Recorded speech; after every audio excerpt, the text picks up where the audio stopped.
ایک نہتے عورت 30 مسلح مسلمان سپاہیوں کو گرفتار کر لیتی تھی۔ ان حالات میں، اس خوف میں، بیبرس نے کہا کہ منگولوں کو بھی شکست دی جا سکتی ہے، اور میں منگولوں کو شکست دے کر بتاؤں گا۔ بیبرس کی یہ باتیں سن کر عالم اسلام کے بڑے بڑے جرنیل اس پر ہنسا کرتے تھے، اس کی باتوں کو بچے کی لاف و گزاف سمجھتے تھے۔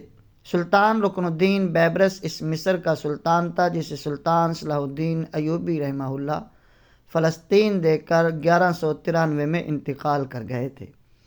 ہمارے نزدیک رکن الدین بیبرس طارق بن زیاد، قتیبہ بن مسلم باہلی، صلاح الدین ایوبی کی سطح کے جرنیل تھا۔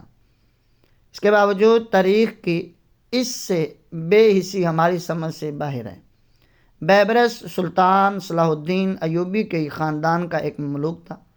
جس طرح ہندوستان میں خاندان غلامہ نے حکومت کی، بالکل اسی طرح مصر میں بھی مملوکوں نے قریب 3 صدی حکومت کی۔ ان مملوک سلطانوں کی خاص بات یہ تھی کہ 300 سالوں میں کبھی بھی ایسا نہیں ہو پایا کہ بادشاہ کے بعد اس کا بیٹا یا بھائی جانشین ہو، بلکہ سلطنت ہمیشہ قابل اور طاقتور دوسرے غلام کے ہی ہاتھ آئی۔ اب سوال یہ پیدا ہوتا ہے کہ اچانک ہمیں تاریخ کے اس گمشدہ کردار کی یاد کیوں آئی؟ ہم کیوں اس کی بازیافت چاہتے ہیں؟ ویسے تو یہ اچھا ہوتا کہ گاہے گاہے باز خوباں ای قصہ پاری نہ رہا، مگر ہمارے نزدیک ہندوستان کے مسلمان اس وقت جن حالات سے دوچار ہیں، اس سے بدتر حالت سے 13ویں صدی کا عالم اسلام دوچار تھا۔ ہلاکو خان نے 1258 میں خلافت بغداد کو صفحہ ہستی سے مٹا دیا تھا، جسے بعد میں دوبارہ قائم کرنے والا یہی بیبرس تھا۔ بغداد کے ساتھ ہلاکو کے ہاتھوں موصل، حلب اور دمشق بھی مفتوح ہوئے۔ اس طرح منگول مصر کے دروازے تک پہنچ گئے۔ جیسا خوف آج سنگھ کا BJP کا مسلمانوں پر چھایا ہوا ہے، ویسا ہی بلکہ اس سے زیادہ خوف اس وقت منگولوں کا عالم اسلام پر چھایا ہوا تھا۔ محاورتاً نہیں، عملاً ایک نہتی عورت 30 مسلح مسلمان سپاہیوں کو گرفتار کر لیتی تھی۔ ان حالات میں، اس خوف میں، بیبرس نے کہا کہ منگولوں کو بھی شکست دی جا سکتی ہے، اور میں منگولوں کو شکست دے کر بتلاؤں گا۔ بیبرس کی یہ باتیں سن کر عالم اسلام کے بڑے بڑے جرنیل اس پر ہنسا کرتے تھے، اس کی باتوں کو بچے کی لاف و گزاف سمجھتے تھے۔ اللہ نے بیبرس کو غیر معمولی شخصیت عطا کی تھی۔ ہمارا خیال ہے کہ ابن صفی کا کردار عمران بیبرس ہی سے مستعار ہے۔ بیبرس عمران ہی کی طرح مسخرہ تھا۔ مسخرے کے بھیس میں یا جدید اسلام میک اپ میں اکثر منگولوں کے لشکر میں گھس جاتا اور لشکر کی خامیاں اور خوبیوں کا بنظر غیر جائزہ لیتا۔ اس لیے تاریخ میں رکن الدین بیبرس وہ پہلا شخص ہے جس نے منگولوں کو شکست دی اور ان کا ناقابل شکست ہونے کا طلسم توڑا، اور ایسا اس لیے ہوا کہ اس نے ان کے درمیان رہ کر ان کا طریقہ جنگ سیکھا اور اسی پر عمل کر کے انہیں شکست دی۔ جب منگولوں کے سپہ سالار قطبوغا کو گرفتار کر کے اس کے سامنے لایا گیا تو اس نے دیکھا کہ یہ تو وہی مسخرہ ہے جو اس کے لشکر میں اکثر دیکھا جاتا تھا۔ یہ جنگ تاریخ میں عین جالوت کی جگہ کے نام سے مشہور ہے۔ پھر بیبرس نے برق خان چنگیز خان کا پوتا جو کہ مسلمان ہو گیا تھا کے ساتھ مل کر منگول یلغار پر بند باندھ دیا۔ عین جالوت میں رکن الدین بیبرس اس وقت سپہ سالار کی اس فتح نے تاریخ کا رخ موڑ کے رکھ دیا، ورنہ شاید حجاز مقدس بھی منگولوں کی تگ و تاز کا نشانہ بنتا، جبکہ ہلاکو کی عیسائی بیوی یہ چاہتی بھی تھی۔ رکن الدین بیبرس خارزم شاہ کے ایک درباری کے گھر پیدا ہوا تھا۔ اسی زمانے میں خارزم شاہ کی حکومت چنگیزی حملوں کی زد میں آ کر تباہ و برباد ہو گئی۔ خارزم شاہ کے درباری اور ان کی آل اولاد غلام بنا کر فروخت کر دیے گئے۔ بیبرس، جس کا پہلا اور اصل نام محمود تھا، مصر کے بازار میں لا کر فروخت کر دیا گیا، جسے فاطمہ نامی ایک نیک خاتون نے خریدا۔ اس خاتون کا ایک لڑکا جس کا نام بیبرس تھا انتقال کر چکا تھا، اس کے نام پر خاتون نے محمود کا نام بیبرس کر دیا۔ اس خاتون فاطمہ کا ایک بھائی سلطان مصر کے دربار سے وابستہ تھا۔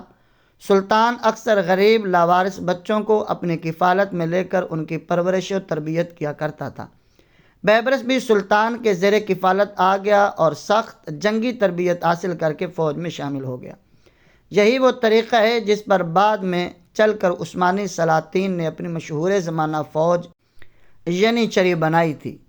ہلاکو خاقان کے مرنے کی بنا پر فوج کا ایک بڑا حصہ لے کر قراقرم واپس چلا گیا اور اپنے سپہ سالار قطبوغا کو مصر کی فتح کے لیے چھوڑ گیا۔ اس وقت مصر پر مملوک سلطان سیف الدین کی حکومت تھی، جس کا سپہ سالار رکن الدین بیبرس تھا۔ ہلاکو خان کی واپسی کا علم ہوتے ہی بیبرس نے آگے بڑھ کر منگولوں پر حملہ کر دیا اور میدان جنگ میں انہی کے طریقے سے لڑ کر شکست دے دی۔ اس فتح کے بعد سلطان سیف الدین اور بیبرس میں کچھ وجوہات کی بنا پر رنجشیں پیدا ہوئیں، جس کا انجام بیبرس کے خود سلطان بننے پر ہوا۔ بہرحال مارکہ عین جالوت کے نتائج یہ نکلے کہ جگہ جگہ مسلمانوں نے اپنے کھوئے ہوئے شہر منگولوں سے واپس لینا شروع کر دیے۔ اس طرح منگولوں کی ہوا اکھڑ گئی اور 1260 کی اس شکست سے منگول آندھی کی واپسی کا سفر شروع ہو گیا۔ یہی وہ عین جالوت ہے جہاں حضرت داؤد علیہ السلام نے ظالم و جابر بادشاہ جالوت کو شکست دی تھی۔ میدان جنگ کے بعد بیبرس نے منگولوں کو میدان سیاست میں بھی شکست دی۔ بیبرس نے چنگیز خان کے ایک دوسرے پوتے برقے خان سے، جو کہ مسلمان ہو گیا تھا، دفاعی معاہدہ کر لیا۔ جب ہلاکو قراقرم سے واپس آیا تو فطری طور پر اسے بیبرس سے انتقام لینے کی فکر لاحق ہوئی، مگر اس سے پہلے کہ وہ بیبرس تک پہنچتا اس کے سامنے برقے خان آ گیا۔ دونوں میں جنگ ہوئی اور برقے خان نے اسے زبردست شکست دی۔ یوں ہلاکو اپنے انجام کو پہنچا۔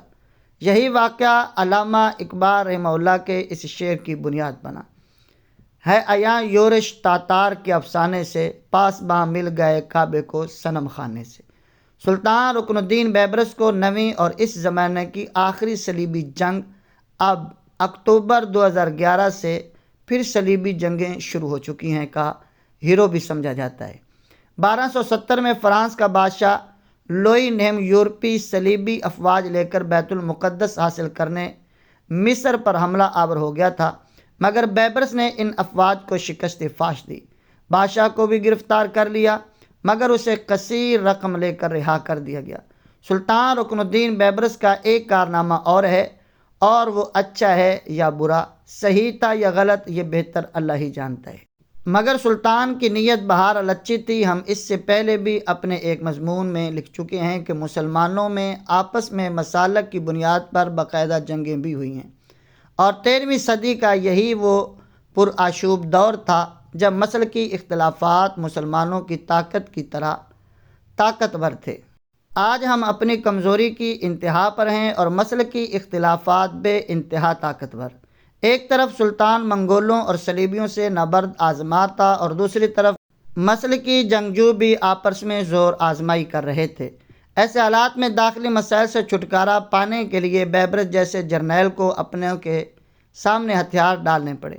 اللہ ہی بہتر جانتا ہے کہ ہم صحیح الفاظ کا استعمال کر رہے ہیں یا نہیں۔